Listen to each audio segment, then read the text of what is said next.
Hello everyone. तो कैसे हैं आप लोग? उम्मीद करता हूँ आप लोग बिल्कुल ठीक होंगे।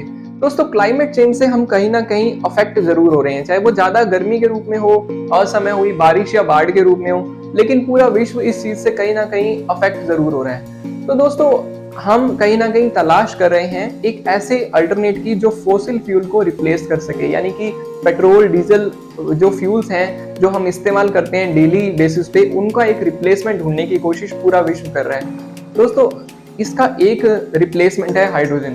हाइड्रोजन को अगर हम फ्यूल की तरह इस्तेमाल करते हैं तो जो पीछे रेजिडुअल बचता है वो होता है पानी, यानी कि हाइड्रोजन से हमें मिलती है एक क्लीन ग्रीन एनर्जी जिससे कोई कार्बन इमिशन नहीं होता, यानी कि ये एक भविष्य का एक अच्छा विकल्प हो सकता है।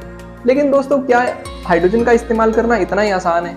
यहाँ पे एक समस्या ये आती है कि हाइड्रोजन हमेशा किसी ना किसी चीज से जुड़ा रहता है। जैसे कि आप वाटर का एग्जांपल ले सकते हैं कि H2O यानी कि ऑक्सीजन से जुड़ा हुआ है। अगर हमें हाइड्रोजन को फ्यूल की तरह इस्तेमाल करना है तो हमें इनको अलग अलग करना होगा, यानी कि हाइड्रोजन को प्योर फॉर्म में लाना होगा, तभी हम इसे फ्यूल की तरह इस्तेमाल कर सकते हैं। तो आइए इस वीडियो में जानते हैं हाइड्रोजन की पूरी कहानी, और क्या ये वाकई पेट्रोल और डीजल का एक रिप्लेसमेंट हो सकता है, और क्या वाकई हम इससे नेट जीरो कार्बन इमिशन के टारगेट को अचीव कर सकते हैं। इन सभी सवालों के जवाब जानने के लिए इस वीडियो को अंत तक देखिए, और अगर आपको ये टॉपिक पसंद आ रहा है तो give it a thumbs up and let's watch the video.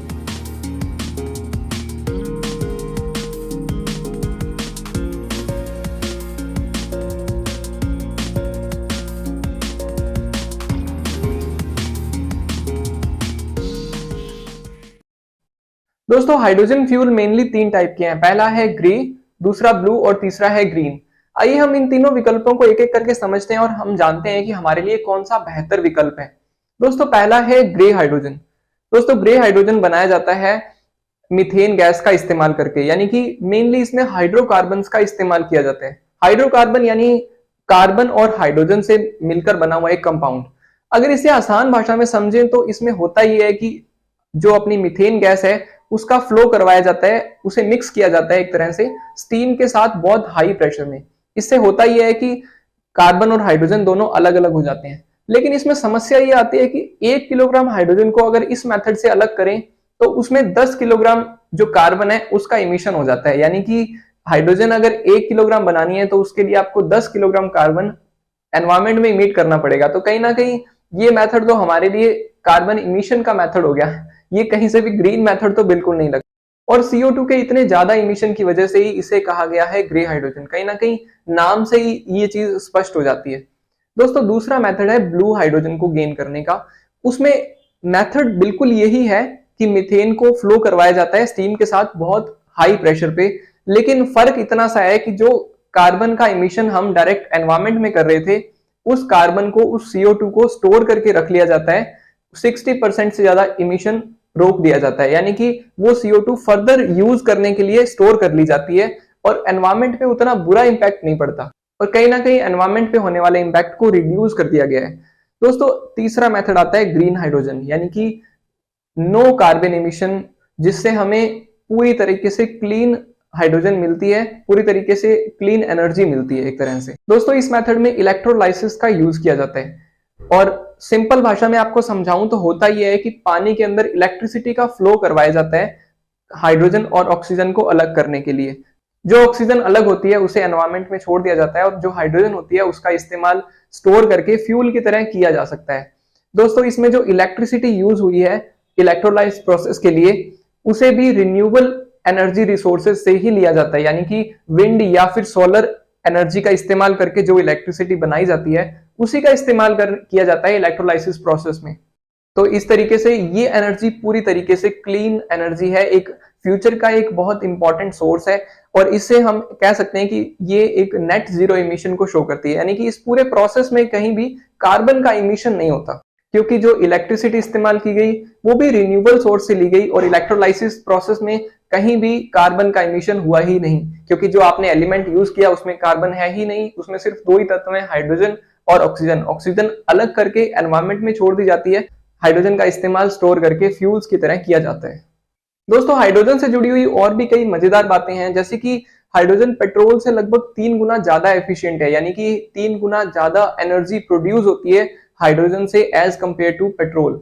अगर आपकी गाड़ी में 1 किलोग्राम हाइड्रोजन है तो आप अपनी गाड़ी को 97 से 100 किलोमीटर तक चला सकते हैं। अगर हम इसे एक नॉर्मल कार से कंपेयर करें, जैसे कि एक कोई पेट्रोल गाड़ी है, अगर हम उसकी माइलेज को 20 भी माने, यानी कि 1 लीटर में 20 किलोमीटर तक वो कार चल सकती है, तो वहीं 1 किलोग्राम हाइड्रोजन से वो कार 100 किलोमीटर तक जा पाएगी, यानी कि 5 गुना ज्यादा माइलेज देगी गाड़ी पेट्रोल के कंपेयर में। दोस्तों, यूरोप का एक देश है डेनमार्क, जो कि यूरोप का सबसे बड़ा ऑयल प्रोड्यूसर है। दोस्तों, वो देश $34 बिलियन के एक मेगा प्रोजेक्ट पर काम कर रहा है, जिसमें होगा ये कि एक आर्टिफिशियल आइलैंड बनाया जाएगा समुद्र के अंदर। और क्योंकि समुद्र में हवाएं बहुत तेज चलती है, तो इस वजह से विंड एनर्जी का इस्तेमाल करके इलेक्ट्रिसिटी प्रोड्यूस की जाएगी। और अगर ये प्लान सक्सेसफुल रहा और वो प्लांट अपनी फुल एफिशिएंसी पे काम करता है, तो इसकी क्षमता होगी लगभग 10 गीगावाट से भी ज्यादा। यानी कि ये देश सिर्फ अपने देश की नहीं बल्कि पूरे यूरोप की एनर्जी नीड्स को पूरा कर सकता है। दोस्तों, इंडिया में भी हाइड्रोजन फ्यूल को लेके काफी संभावनाएं हैं। हमारे मिस्टर नितिन गडकरी साहब भी इस बारे में काफी बार प्रेस कॉन्फ्रेंस में भी कह चुके हैं कि हमें हाइड्रोजन फ्यूल को बढ़ावा देना चाहिए, उसे इस्तेमाल करने पर जोर देना चाहिए। और कई तरीके के पायलट प्रोजेक्ट्स भी इसको लेकर चलाए जा रहे हैं। लेकिन दोस्तों, अब आपके दिमाग में आ रहा होगा कि अगर ये इस्तेमाल करना इतना अच्छा है और इतना आसान है, तो क्यों नहीं पेट्रोल और डीजल को रिप्लेस कर दिया जाता हाइड्रोजन के द्वारा, और क्यों नहीं हम हाइड्रोजन को इस्तेमाल करते, जिससे कोई कार्बन इमिशन होगा ही नहीं, एनवायरनमेंट पे कोई बुरा इफेक्ट आएगा ही नहीं। दोस्तों, इसके इस्तेमाल करने में कुछ समस्याएं भी है। सबसे बड़ी समस्या ये है कि हाइड्रोजन को स्टोर करके रखना पड़ता है। दोस्तों, हाइड्रोजन एक गैस है, लेकिन आप इसे गैसियस फॉर्म में स्टोर नहीं कर सकते। इसे स्टोर करने के लिए बहुत हाई प्रेशर और लो टेम्परेचर का इस्तेमाल होता है, जिसमें कि इसे लिक्विड फॉर्म में लाके स्टोर करके रखा जाता है।